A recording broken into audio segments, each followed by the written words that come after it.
The flickering light of the old television set cast long erratic shadows across the living room of the house in Lanford. Dan sat in his favorite armchair, his eyes squinted in a mixture of confusion and mild exhaustion as he watched the screen. On the glass, 5 remarkably attractive people were lounging in a bubbling hot tub surrounded by tropical plants and artificial moonlight. They appeared to have very little clothing and even fewer moral boundaries as they performed the televised ritual of looking for what the narrator called true love. Dan rubbed his forehead, sighing deeply at the spectacle. He wondered aloud whether he was watching The Bachelor, The Bachelorette, or perhaps that chaotic gathering known as Bachelor in Paradise.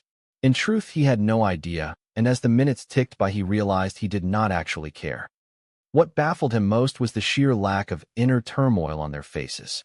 They looked perfectly polished and carefree, while his own reality was far messier.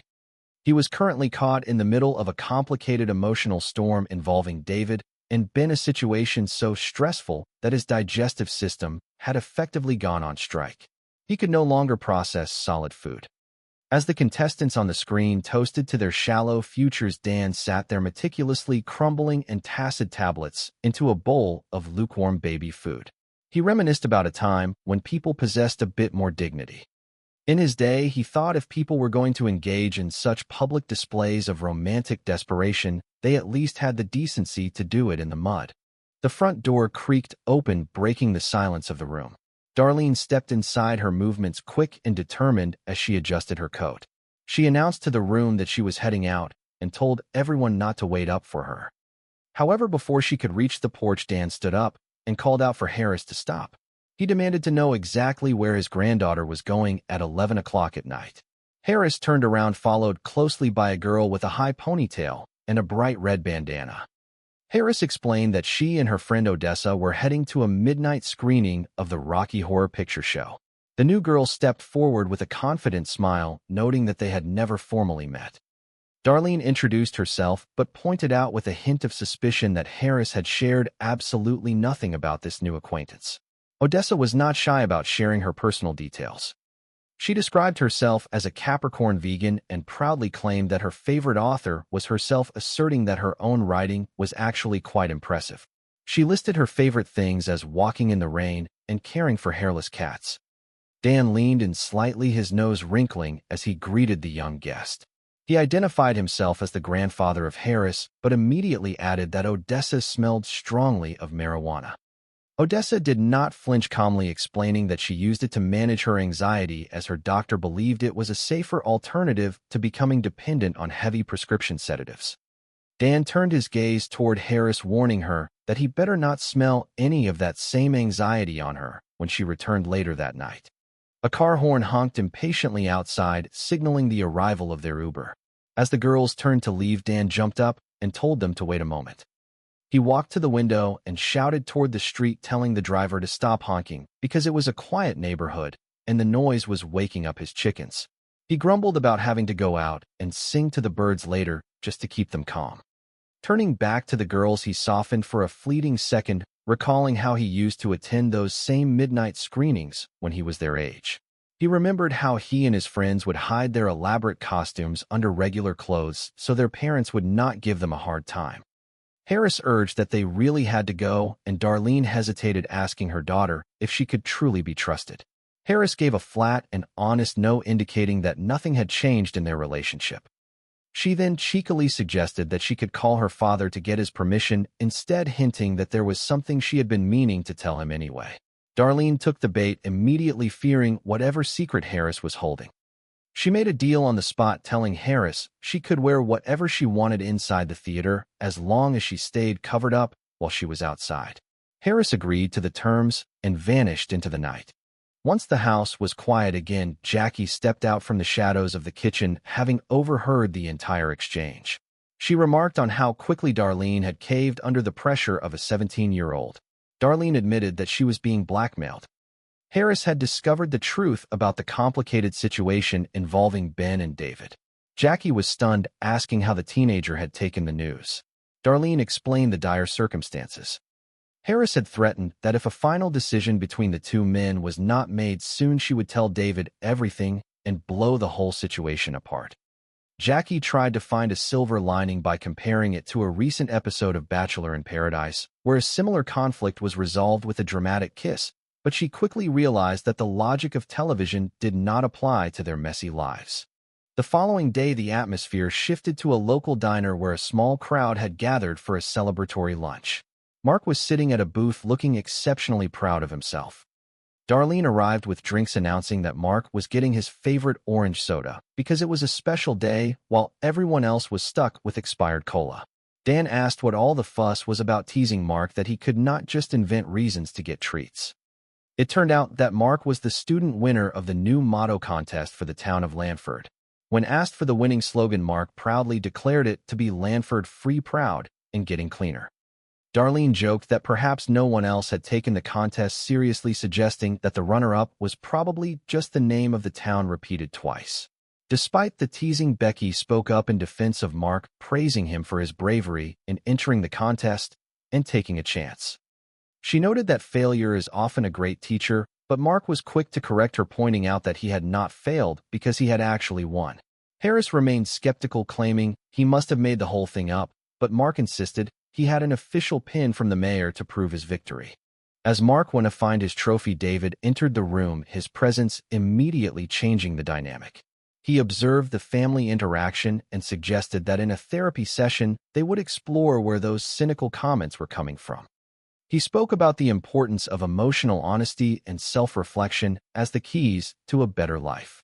He directed his attention toward Darlene, suggesting she might benefit from these insights if she actually showed up to their scheduled sessions. Darlene claimed she was simply overwhelmed with work and that her primary focus was working on their relationship as co-parents. David countered that no real work could be done if she was physically absent. He spoke about his own evolution through therapy and how proud he was of his progress. Darlene made a sarcastic comment about how just having him there made her feel like she was doing the work by proxy. David took it in stride, explaining that such comments no longer bothered him because he understood they came from a place of fear and hurt.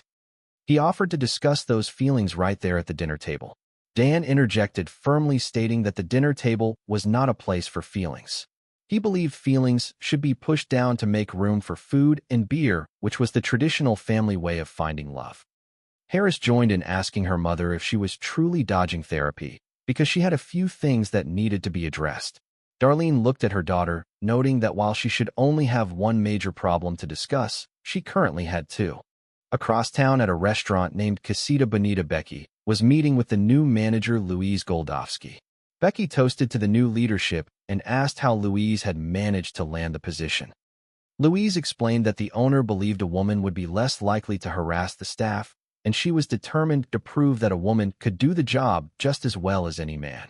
Dan walked in, greeting everyone in his usual dry manner. Becky tried to pitch herself for a job, painting a picture of her life as a broke single mother whose child's father had been deported to Mexico. She told Louise she wanted the bartending position. Louise hesitated, noticing Dan making frantic gestures behind the back of Becky. Dan admitted he was concerned about Becky being around alcohol all day, given her history. Becky was furious, pointing out that she had stayed completely sober since the moment she found out she was pregnant. Dan acknowledged her success, but reminded her that she was no longer pregnant and the stress of the job might cause a slip. Becky argued that not having enough money to raise her child was far more stressful than pouring drinks. She told her father it was none of his business. Dan explained that his instinct was always to try and fix things for his family because they were not blessed with much luck, and he was running out of strength to save them. Becky softened, telling him it was okay if he could not save them every time. She explained that she lived with the uncertainty of her sobriety every day, and that because he loved her, he had to live with it too. Later that night, the scene shifted to a dark and desolate access road. Darlene stood by her car with a flat tire, looking frustrated and exhausted. Jackie arrived first, having received a frantic text for help. The cell signal was weak, and Darlene had not been sure if anyone would come. As they prepared to go to a gas station, a truck pulled up, and Ben climbed out. A moment later, the car of David arrived. The two men stood face to face in the dim light. Darlene tried to manage the situation, introducing them while trying to send David away to watch the kids. Ben, however, had already pulled out a jack and was ready to change the tire. David felt insulted, questioning if Darlene thought he was incapable of performing such a task. A comical rivalry ensued as both men tried to prove their worth. Ben argued that they should focus on productivity, while David insisted on doing the work himself despite clearly not knowing where to start. He was caught secretly checking his phone for instructions on how to change a tire.